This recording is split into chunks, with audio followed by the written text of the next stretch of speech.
After a hard-fought week chasing bears up and down the Maine mountains, we're down to our last few days to get it done for Jim and Ron, but it's already been a very successful week. You know, Dan was saying that you usually tree one bear out of 5 runs, but it seems like it's way better rate than that, or is that kind of like... And every year is different. If you have a year like Kenny said with natural feed, the bears tend to run faster and harder, and the natural feed is what they really need to survive. I mean, you know, the bait is an added bonus to them, is what it is. I would say, wouldn't you? Yeah. Some years we've treed just about everything we put down on in hunting season once the dogs are in shape, and other years they're like people, they mess up. Last year we was 100% Yes. on dog hunt. Yeah. Everybody that went has got a bear. It's a whole different thing. If you like working dogs, it's incredible. Even if you don't even understand that, it's hard to explain. That's a lot of people the rest don't. of the crew was brought up when I was talking about the hunt and everything, and most of them were like, I don't want anything to do with the hounds. Yeah. Now that's all they want. Yeah. And the dogs are like our kids. We spend more time with them than we do our families. Yeah, so, I mean, people got to understand the tracking collars. It's not like you're just letting them out there. You guys are on top of them. Yeah. That's the biggest thing. It ain't about finding the game. That's about keeping your animal safe. More than anything. Everybody thinks that, you know, you're cheating the system by using that to find your game and all that stuff. But it's like the 16. Knowing if the dogs are going to go up there and get hit, you know, by a cow or anything. It happens. It's a tool. That's what it is. That, I think. We all appreciate everybody's time. It's been a pleasure too. Yeah. You guys have been real good. Yeah. Nice shooting. And we also like to have women and kids. Kids is very important. That's one thing that without the young hunters, there's not going to be hunting in the future. So. Well, that was the thing with Diane. She was saying she wasn't going to hunt, but she's like, "There's a problem coming along." I'm like, "No, absolutely not." It's everybody gets a different experience. Oh, you might see a couple little girls come up. They've been with me the whole trade season. It's a 6-year-old and 7-year-old girl. They love it. I mean, they'll hike the mountains with you, just like everywhere we went. They'll be there with you.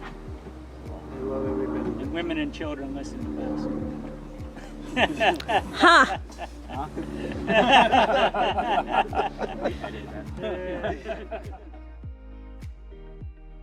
As the campfire burns here on our last night in Maine, you can't help but look back at the great week we've had. There's just something special about a hunting camp that brings everybody together. Whether you've known somebody for 10, 20, 30 years, or you just met them this week, there's a lifelong bond that is built when you share a hunting camp.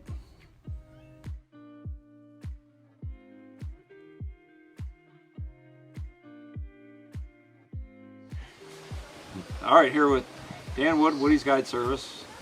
On what pond? Kingsbury Pond. It may look like a lake, but no, in Maine, it still classifies as a pond. So Dan offers what? What kind of hunts? We do, we start off with bear, we have whitetail, we end up doing usually 2 to 3, sometimes 4 moose hunts a year, and we do also offer spring turkey.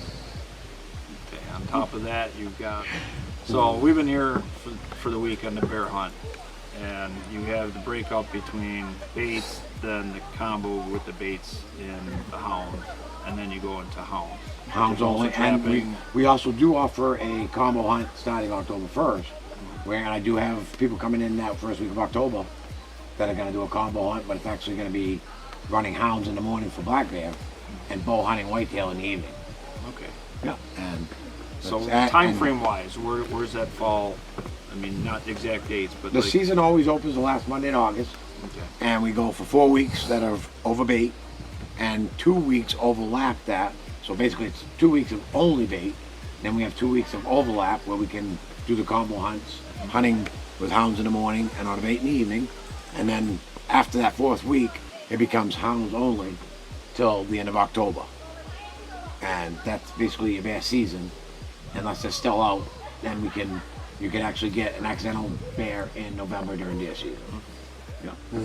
So how does anybody get a hold of you? Like I said, we'll put everything up on ours, but how does somebody get a hold of you? I know the part you always say, leave your number, don't go back. Yes, please. That's a big, I gotta stress that. But we do have Woody'sGuideService.net. Follow us on Facebook. at Woody's Guide Service. And the biggest thing is the number that is listed is my cell phone number. And when I'm up here at the lodge with no cell phone service, if you reach my cell phone and I don't answer, leave a message. I will get back to you as soon as I can. But again, you got to leave the number, because if it doesn't ring into my phone, I don't have a contact number to reach back at. And I run into that more times than people think, because today's just oh, they got my number, I just call it. But if it don't ring in, I don't get it. So So as usual, great trip. We'll be back, Dan. awesome. Thank you again, Jim.